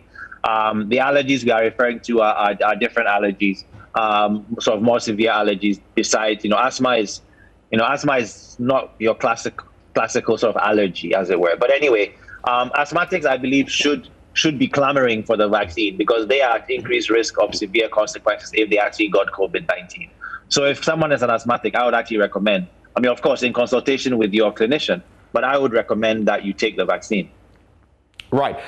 Before the next question, let me just let you know, this is all for you out there watching us. We want you to be informed to know as much as possible. So you can call that number 0302-211-691 extension 2 with all your questions, all your concerns. I'm not the expert. Dr. Bediako is an immunologist and he'll answer them for you. So call that number on your screen, or you can also reach out to us on social media with the hashtag AMShow. Another question that I've seen coming up a lot nowadays has to do with people who already have COVID-19. There's a 2-week, cycle to emerge from. People who already have it. Some of them are wondering, do I still take the shot? Or better still, can I take the shot if I have COVID-19? So the current guidelines are, yes, everybody, regardless of your COVID status, should take the shot. If you have recovered from COVID, you still need to get vaccinated because it appears, the evidence suggests that natural infection, so getting COVID on your own, does not induce sufficient immunity to protect you. In Ghana, there are lots of examples of people who've had COVID multiple times. So even if you've recovered from COVID, yes, you should get the shot. If you are currently infected with COVID, the only guidelines are that if you are symptomatic, so if you have fever or other symptoms, then they would ask you to wait. That is just a general principle. During vaccinations, they don't vaccinate people who are currently ill. So if you are currently ill, you would wait till you have recovered before you get the vaccine. But if you are fine, if you have no symptoms, basically, they're not planning to test people before you get the vaccine. So if you have no symptoms, if you're physically fit and you are called upon to take the vaccine, then you take it, regardless of whether you are asymptomatically infected or not. The only people who would delay the vaccine will be those who are physically ill for whatever reason. It doesn't even have to be COVID. If you have malaria, you have something else going on, if you're physically ill, they will wait till you recover before you are vaccinated. And I think that is just a general vaccination policy in Ghana. Another thing that has come up, I know in some parts of the country, some parts of the world, I should say, pregnant people are getting vaccinated, in Israel, for example. But here we have our own policy when it comes to, pregnant women. But what generally across the world is pertaining when it comes to those who are planning on getting pregnant or those who already are pregnant? What are the dynamics with regard to taking COVID-19 vaccines? I haven't reviewed the literature for the Pfizer vaccine, but for AstraZeneca, the AstraZeneca vaccine is current. There is not a lot of data supporting, there's not a lot of data of its trial in pregnant women. Typically, vaccines have to be, there's a separate sort of testing that's done because of concerns about potentially affecting the unborn child. It's a minimal risk, but, you don't want to really mess around. So currently, the advice is that pregnant women will not be vaccinated till there is data supporting the safety of this vaccine in pregnant women. So currently, the AstraZeneca vaccine is not being administered to pregnant women. If you are planning on getting pregnant, that is not a problem. You can still get the vaccine. It's really about whether, if you are pregnant, it's not really so much a future problem. It's just if you are pregnant, doctors want to be more careful in terms of anything that might affect the pregnancy. But if you are if you are not yet pregnant and you're thinking of getting pregnant, that has nothing to do with this. You should still get vaccinated, because actually pregnant women are a risk group when it comes to COVID. They are more susceptible. So in actual fact, if you are thinking of having a baby, my advice would be get your vaccine before you try to get pregnant. Now that we have vaccines in Ghana, you might delay your plans by a few months, get your vaccine, and then you can think about getting pregnant, so that at least you are protected during your pregnancy. Right. Let me just announce once more that you can call through and share your thoughts. 0302-211-691 extension 2. The number is actually on your screen, and you can also reach out to us on social media. Doc, on to the next one. Initially, I asked you about, those who felt, well, I have not got the virus or have comorbidities and the rest. Do I need to take the shot? How about those who have got COVID-19, have recovered, and so they have the antibodies for about 90 days, plus or minus, like we know? Do they also, within this period, if they've recovered, developed the antibodies, do they need to take a shot? Won't it be like a double dose? Well, there's nothing wrong with having as many antibodies as possible. You cannot overdose on antibodies. So first of all, that should not be a concern. Secondly, as I said before, when you are naturally infected with a pathogen, you generate a very broad antibody response. Now, for some pathogens, that antibody response is highly protective. For other pathogens, even though you have antibodies, the antibodies don't necessarily protect you. They are there, they can be measured, but they're not necessarily highly protective. It appears that COVID-19 falls into this category. So people who have had COVID, yes, they have antibodies, but a large number of them do not. The antibodies don't seem to really protect them because these people can get infected again. Vaccines are designed to induce a large number of antibodies targeting a specific part of a pathogen. And that usually means that they induce a more protective response, in that it's a very focused response, as opposed to the very broad antibody response that you might get from natural infection. So with COVID-19 at least, it appears that you do need to get vaccinated even if you have been exposed. There is some suggestion that people who have had it before, getting a single dose instead of the double dose might be sufficient, because you've already been primed. So when you get your first dose of the vaccine, that stimulates your immune system sufficiently that you then have high protection. But that would mean doing antibody tests for everybody to determine your antibody level before we vaccinate.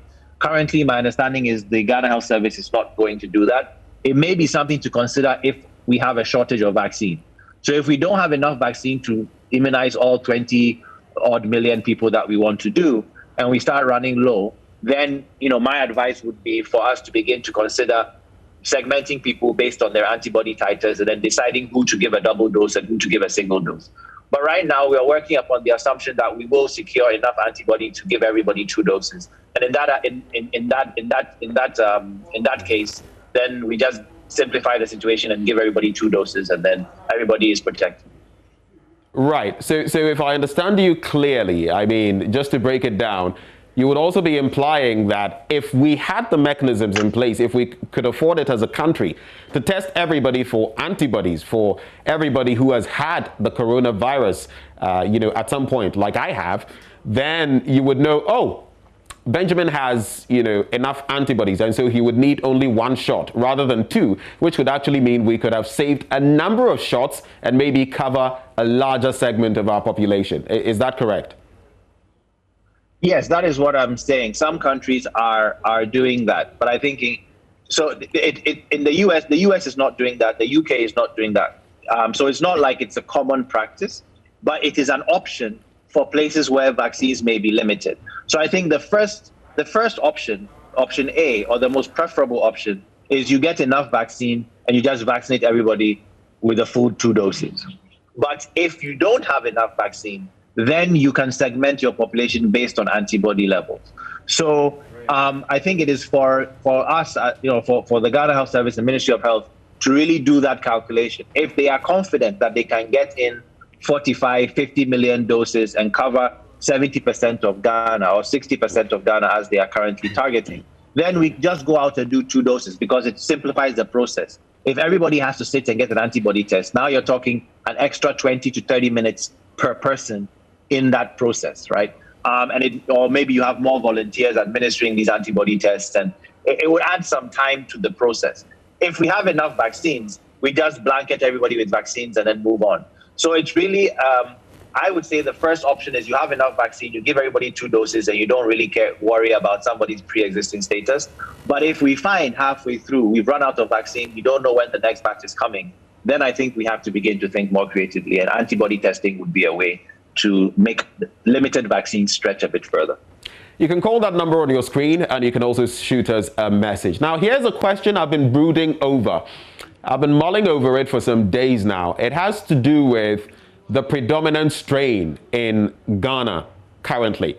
And my concern, with the AstraZeneca vaccines we've taken stock of, for example, if the South African strain becomes dominant here, it could mean we could basically be fighting a bit of a Pyrrhic, battle, if you like, or chalking a Pyrrhic victory, because then it might be, the gains might be very minimal. Do we know, at least from your end, do we know what the status of the country is in terms of the number of cases that we are getting of COVID-19 that are from the original strain, the number of people we are seeing developing COVID who are of the UK strain or the South African strain? And if we don't, shouldn't we be considering that?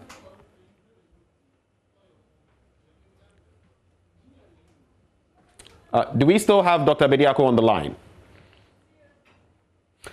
It appears we may have lost him. We shall try to reconnect with Dr. Yao Bediako, who is actually an immunologist at WACBIP of the University of Ghana. And that is quite a bit of a concern that I was raising there, because indeed, when you look at the statistics, when you go to the Ghana Health Service page, Dr. Bediako, are you back on the line now? Can you hear me? Yes, can you hear me? Can you hear me? Yes, I can. Great to have you back.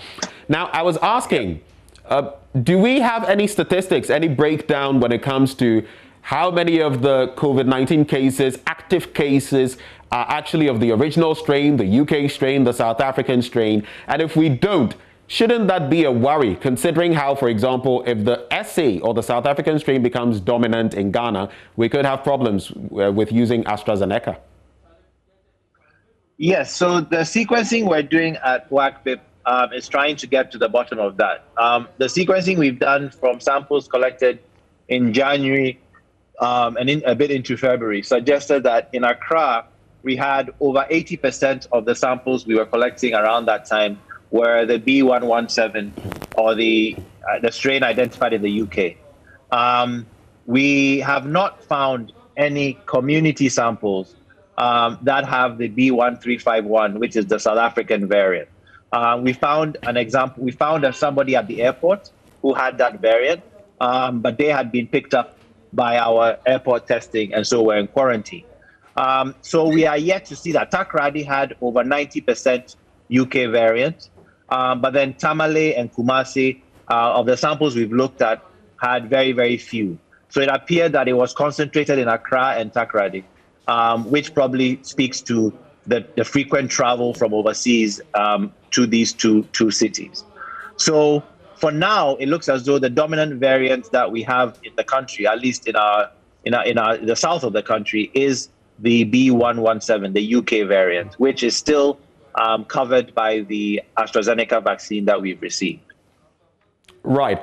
It appears we're having some concerns with our phone lines, unfortunately, this morning. If we can rectify that before we say goodbye to Dr. Bediako, that would be fine. But maybe finally from my end, what would be your piece of advice to people who are struggling with accepting these vaccines, should they be given the opportunity? And I go back to what some students in Nalerigu have been saying, that their parents have advised them not to take the shots because they feel it is dangerous. Generally, what would you say to Ghanaians?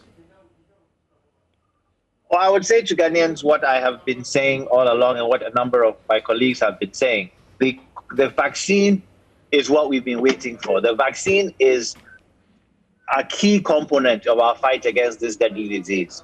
And I would like to emphasize that this is a deadly disease. It may not have caused as much death in Ghana as it has in other places, but it has the potential to.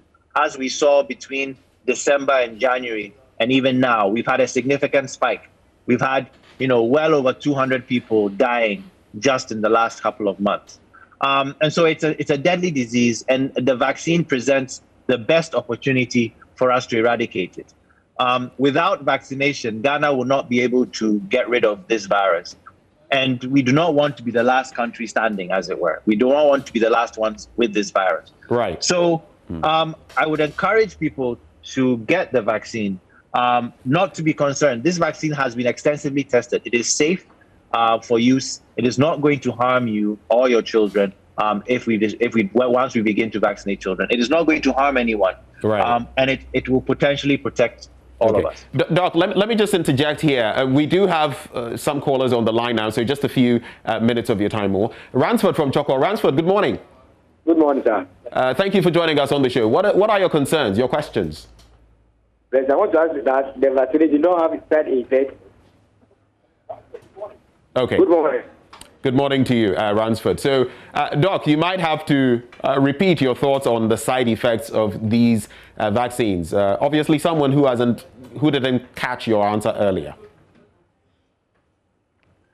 Okay, so as I said, there are no reports of major side effects. There are sort of minor side effects, like a little bit of pain in your arm, minor fever or chills that last maybe a day or a day and a half. These are the main reports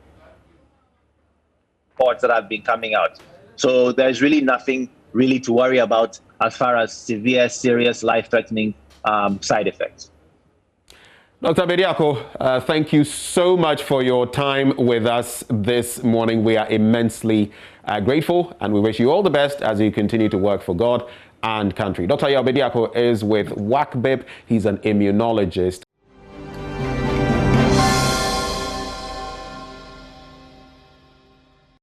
Let's cross over now and actually interact with Kweku Asante, our reporter, who is actually live at the Kotoka International Airport, the local end for local travelers, I should say, because as we know it, officials of the Ghana Airport Company are striking on the back of some concerns they have. Kweku Asante, if you can hear me, what is the latest? You spoke with us in the morning. What are the latest developments now? The union here declared a strike. We've been trying to speak to some of them in terms of how this strike is impacting them and what they want to see done in a few moments. Let me get to some of these women here who have been here for some hours and try and get some perspective in terms of how this is impacting them. Okay, so the passengers, some of them are not ready to speak now, but let me get to some other passengers and try and get how this is impacting them. Hello, sirs.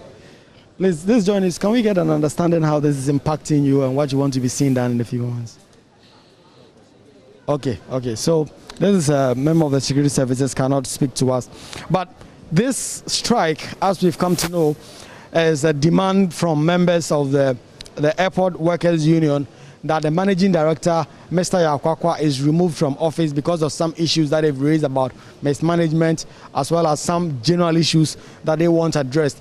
And a few months ago, they investigated this body to try and get some responses, but they did not. And so let me speak to some people here and get an understanding. Hello, sir. Hello. Please, this is Joy News.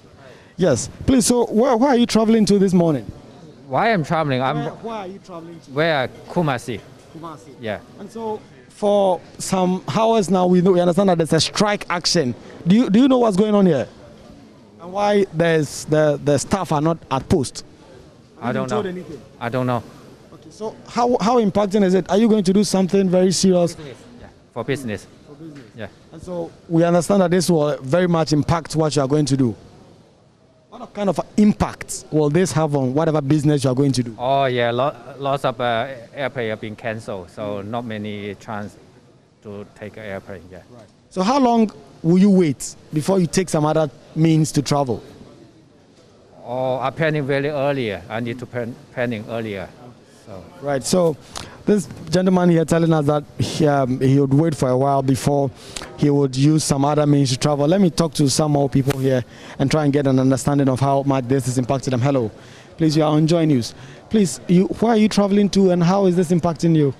Oh, Takrady. Yes. And so, since you've been here, have you received any official information from staff members? Basically, they are saying they are on strike.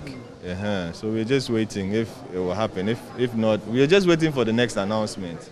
If it's going to happen, that's fine. If not, then we would have to go back. It's unfortunate anyway. Will you want to use some other means to get to where you are going? No, we either drive.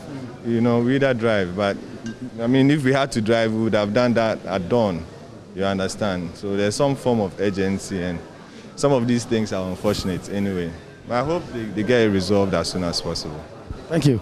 So this is very unfortunate, and they hope that this gets resolved as soon as possible for them to be able to get it. So we'll try and speak to more passengers here at the airport and get an understanding of how this is impacting them. Hello, please, you are live on Joy News. So we can't. Please, where are you traveling to? Travel to go Tamara. Travel to go Tamara. And then since you've been here, they said they are on strike. This morning, 6 p.m. Didn't say play. We don't go. All right. So this gentleman also giving us some responses, trying to tell us that they've been here since 6 a.m. and they've been told that there's some strike action going on. They've not been given much information. And since I've been here particularly, not so much of information has been given to passengers for them to know that this is the state of affairs here at the departures. And so that if they have some alternate arrangements, they will make them. What happened a few hours ago was that a staff member of the airport came in to try and explain to them that there's a strike action, for which reason they are not moving, and until the time that some of these concerns are addressed, they are not going to, as it were, be able to process them for them to be able to travel. Let me try and speak to more passengers. Some of them, you could see them just sitting on the trolleys and their bags and other things, trying to find more information and trying to see what they can do to be able to travel to their various destinations. Hello, please. Hello, good morning.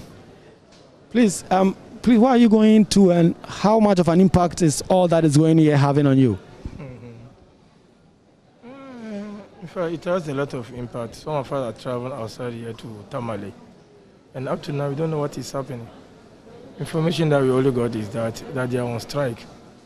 So up to now nobody is telling us. In fact, they even came and explained to us here that they are still on strike, but they don't know when they are going to communicate back to us. So we should keep waiting. So that's why we are still here. So how long are you willing to wait? Oh, in fact. We don't know, because we are eager to go to our various destinations. We are still here to see what will surely happen. Finally, in case they come and they say maybe this strike is traveling through the whole day, will you be able to use some alternative arrangement to be able to go to where you are going? Looking at it, look like various airlines are not even telling us anything. We don't even know. It looks like some of the passengers have even left the place already.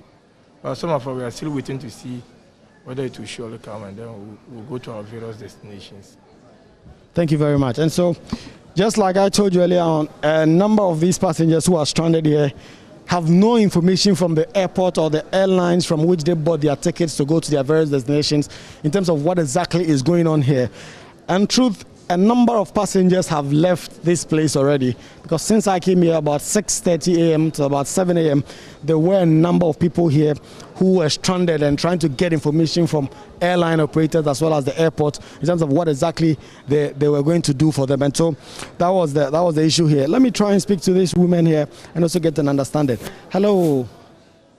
Okay, so they are not willing to go on camera, but a number of them have already left, trying to make alternative arrangements. I was just in front of the departures when a car came and then said who is going to Kumasi. A number of them joined that vehicle for them to move to Kumasi. And so if you come to the departures here at the Kotoka International Airport, it's a number of people just here not knowing what their next actions are going to be, what kind of information they are going to get from airline operators. But send you back to the specific issue that is happening here, where the staff members, the union, are saying that they need some information from the board of the company which investigated the managing director to try and find some allegations of mismanagement, embezzlement of funds, inflation of contract. And these are all allegations that have been made against Mr. Yakwakwa, who is the managing director of the Ghana Airport Company Limited. This morning when we went to the secretariat of the Ghana Airport Company Limited managing director, his secretariat had been barricaded by a wooden slab trying to prevent any member of his secretariat from accessing the office. But just some time now, some members of staff have already come in, sitting behind their various cubicles. Some of them, although here, are not attending to passengers. And so we've gone to some of them and they say that for the union has told them not to speak to the media, but some of them are in their cubicles, but they are not speaking to the media. They are not giving out any information in terms of what their next line of action is. The only thing they've told us is that they are waiting for the leadership of the union to tell them something. And so for about 3 hours now into this morning, a number of passengers just stranded here, have nowhere to go, trying to wait for the airport union to call off their strike, or if they won't, then the airport leadership as well as the various airlines should get them some information. And the gentleman I spoke to earlier on told us that they've had no information whatsoever from the leadership of the various airlines that they've bought their ticket from. And so let me head over there and just can see a number of people seated in the various chairs that have been made available here at the airport, trying to wait until the management of the airport comes in and give them some information. So I'll try and speak to them and also find how impactful this strike is having on them. Hello, sir. Please, this is Joy News. Yeah, so please, where are you traveling to and how much of an impact is this having on you? I'm going to Tamale. For the impact, I can't comment on it. Right. So since you've been here, have officials been telling you anything in terms of what exactly is going on? No, please. How long are you willing to wait? That one I can't tell. Right, so a number of people willing to wait for a while until they get some answers from airport management in terms of what exactly the next steps will be. So let's try and speak to some more people and see what is going on here. Hello, sir. Please, this is Joy News. Where are you going? Yeah, I'm going to Tamale. Yeah. Okay. So have they told you anything in terms of what is going on? They said they're on strike, but actually they say like we don't know whether at the time they will come back or like we don't know. They didn't give us any feedback information. No. So the airline from which you bought the ticket, have they contacted you anything? They've not?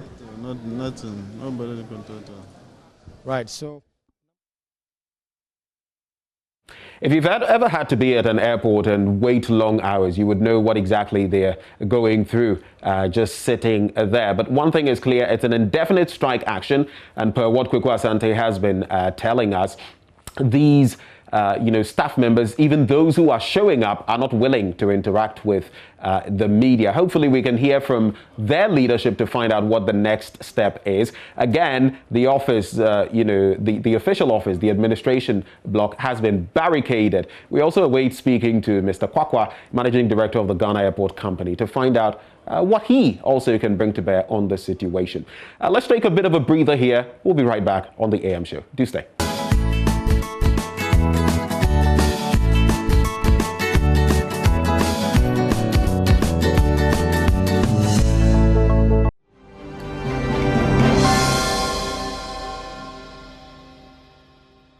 I feel loved again. I don't want to wait for days. Let me have you in my arms again, please. One day I said I can't have you. I proved them wrong, I came for you. Any weather, any mood too. Oh more, you know I still come through, Give me love, yeah. Forever, yeah. I did grace for your love, yeah. My mind is for you. My heart beats for you. Every time when I think of you, I don't know. I feel loved again. I don't want to wait for days. Let me have you in my arms again, please. Good morning, my love. Oh my God, it's our wedding day. I'm so glad I found someone to hold till eternity. I don't own your man, I'm it. honeymoon far away from here. Other grace for your love. Hey, my darling, I there for you. Pop the question and yes, I do. My melody should strike a glue that I want you and only you. Hey, my darling, I there for you. Pop the question and yes, I do. I go fight too, I go fight too, I go fight for your love. My mind is for you, my heart beats for you. Every time when I think of you, I don't know. I feel loved again. I don't want to wait for days. Let me have you in my arms again, please. Pop the question and yes I do. My melody should strike a clue that I want you and only you. Hey my darling, I there for you. Pop the question and yes I do. I go fight too, I go fight too, I go fight for your love. Na na na na na yeah.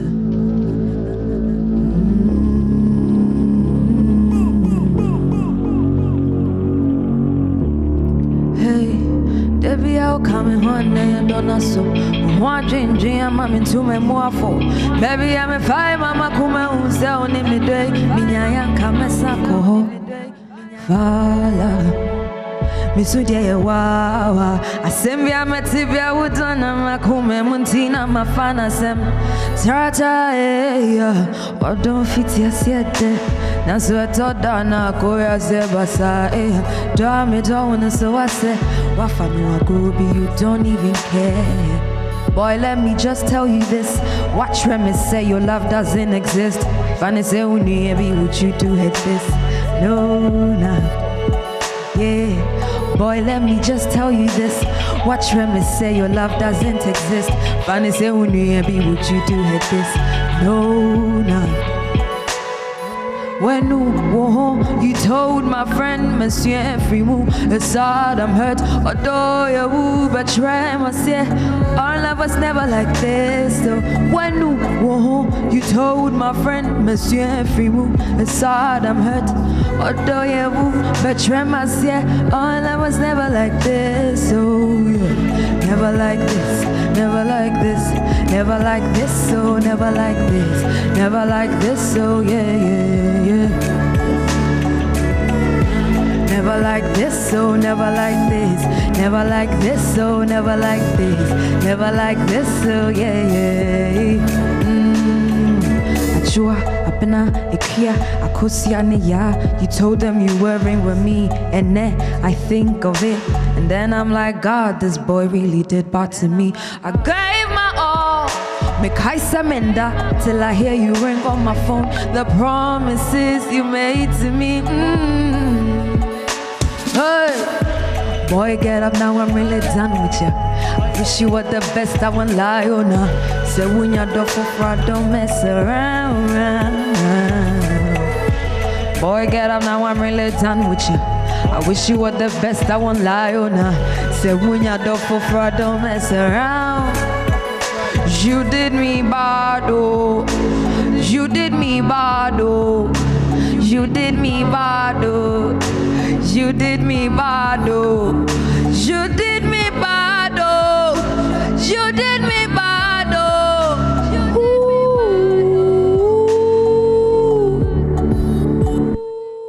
When you told my friend Monsieur Frimou, it's sad I'm hurt, although you will betray myself.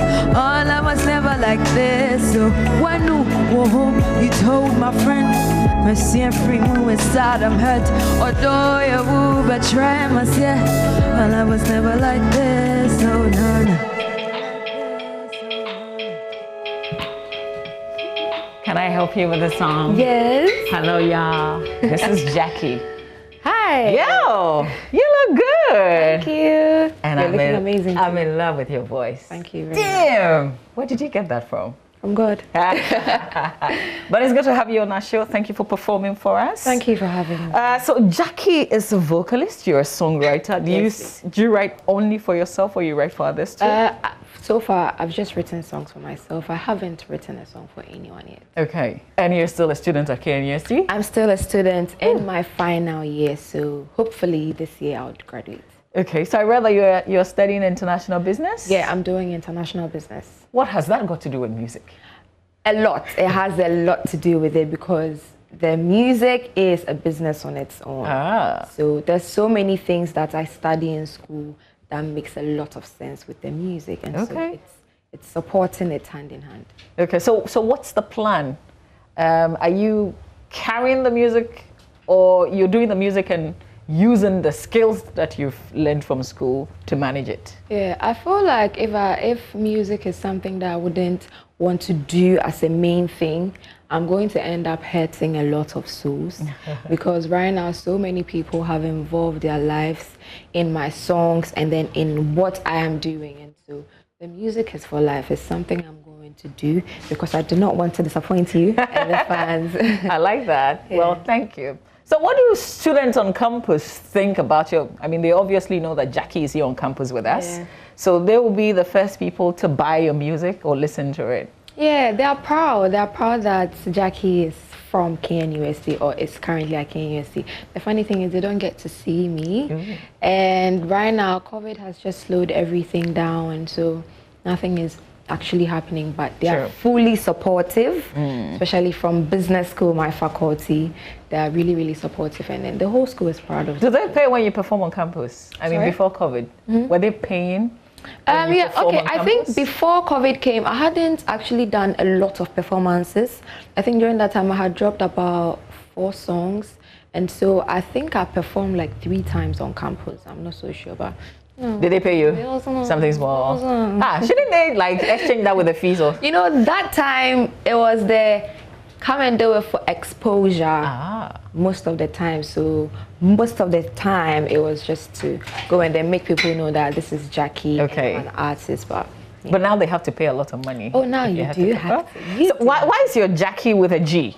Because I'm actually from Kumasi in the Ashanti region, and if you are very familiar with Chi, you would realize that GY is pronounced as Ch. Right? So that is where it is coming from. Okay. The Chi dialect. There's a picture that I want to show you because you have a very famous background where you've come from. But when I saw it, I was a bit curious. So we're going to put that picture on the screen, and I want you to tell us how old you were at that time. And what, if you remember, I mean, do you remember what you were doing, that kind of stuff? When we have the picture, we'll put it on the screen and maybe we can have that conversation. But you are Jackie or Jacqueline Echampong, actually. Yes, so the name is Jacqueline Echampong, and Jacqueline, the short form of Jacqueline is Jackie. So Jackie, and then I changed it to the GYAKIE. Nice. Okay, so that's the picture that I wanted to talk. This is when you release your EP Seed in August 2020. So this is a photo of myself, my dad, and my kid brother. I was about 6, they're about very smallish with a big forehead and a lover of music. The song I recorded in that studio, I wrote it myself, by the way. Oh, really? At the age of 6? Yes. So where's that song? That song is there. It will come out. I've actually tweeted it before, just a small snippet of it. I need to get the full thing, and then they need to know about my Lollipop song. That was the name of the song. But were you thinking that, oh, I'll be a musician just like my daddy? No, you know, back then, my mom is one person that was always talking about my voice. I didn't notice it then. So she would get visitors at home, and then she'd be like, oh, call Jackie, come and stand there, come and perform for us. And I'll just be like, oh, this woman. She always makes me perform in front of her friends when they come home, every time. And I wasn't seeing what she was seeing until I dropped my first single, Love is Pretty. And everybody was like, oh, she's amazing, she's amazing. Let me ask, your dad is a legend, really. Yeah. And I've read about the fact that you say, oh, he's a legend. I mean, you wouldn't let the pressure get to you. So this is Jackie, I'm doing my own thing, and this is my style. But what has he said to you? Did he listen? Obviously, of course, he would listen to the EP, but what did he say? He's very proud. He's very proud, particularly about my lyrics. The fact that I write my own songs and then the lyrics are always speaking to people directly. He's very proud, not just for the voice, the lyrics, my confidence. And I think my confidence, I'll give shout outs to my mom for performing in front of her friends, right? So he's very proud that one of his kids are taking or following his lead. How many are you? We're 4. You're 4, and you're the only musician in the family. As Well, of apart now, from Daddy. maybe the other ones too, I might influence them, but as of now, I'm the only one. Your mother also sings? Because you talk about mom a lot. Doesn't, but she's a lover of music. She doesn't. She's not in the industry. Okay. So what's up next? Yeah, so COVID. There were so many things planned, but we're still keeping them for when the world is free. But I've been hitting the studios. School has been coming in a way a bit, and the fact that school is also in Kumasi, it means some things cannot also be done when we want to. But I've just been recording I have too many songs. Yeah? A lot of songs. I've just been recording. We're doing a lot of content because right now it's like the world is evolving around social media so much, and so you just need to be active. Yeah, so I have so many things planned for my fans, and then yeah. I see that you featured quite some people. I mean, who are you hoping that you can do music with in the future? Yeah, there are a lot, both in Ghana and then outside Ghana. There are so many people I want to work with. When any of them that I could reach out to, I would really love to work with them. Can I hear a little bit of is it Lollipop song you said? Oh, you still remember the song? I don't like singing I know, that. something like that. Making some lollipop, I'm on my laptop, people are on the top. Is that what you were doing in the studio then at 6? I felt like a superstar then. Yes, there was a song about lollipop. And, no. I know that is Mrna. That's my manager. Oh no. Jackie, baby. Do it. Cause the DJ is I'm making some lollipop. Some people say about me, cause I'm making my lollipop. So come on now, Mr. DJ. Oh no. What? I can't believe. So you wrote this at the age of how old are you today? Like how old are you now? I'm 21. And you wrote this at the age of 6. Yeah. That's some crazy talent right there. Thank you. What kind of stage, like when you close your eyes, what kind of stage do you see yourself performing? I just, I can't wait to occupy a very, very large auditorium. So if there's any auditorium in this world with the largest capacity, I would want to fill that place in the future. In fact, overfill the place in the future. Nice. Well, listen, I'm going to leave you. Because you're going to perform the last piece of music for us. We thank you so much for coming to our studio, and our love to your dad. Okay. Thank you. All right, ladies and gentlemen, this song that you're going to perform is titled Somimu. Okay. Somimu, which features Bisakede. It's a love song. Very, very nice music. Okay. Lots of love from me to you and to everybody who watched the show today. The last person you hear is Jackie, and then we'll say goodbye to you. Have a wonderful weekend. We'll see you next week. Jackie? Great. Somimu, baby. I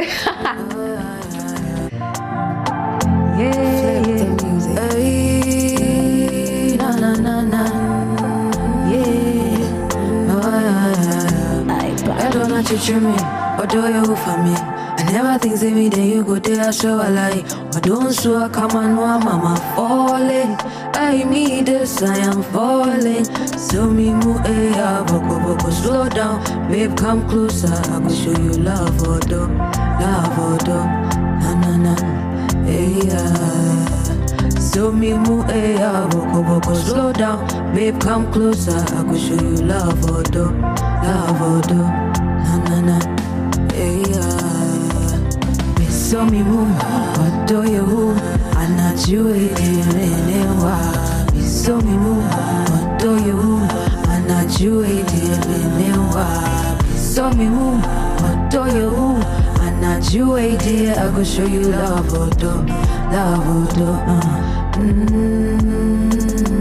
You don't touch me, or the police touch me. Me man no bribe, I want you to see what you lodge me. Don't tell me not to stop wanting to me person will be a better day. I know my love, hold me close to you. Sana my santi, what up, mini what do you try me? Baby, make me your favorite person. I don't know what you try my doesn't. Yeah. Baby, I'm not you, dear, me never be one come up. Yantin fi free. This is my life for you. Baby, I'm not you, dear.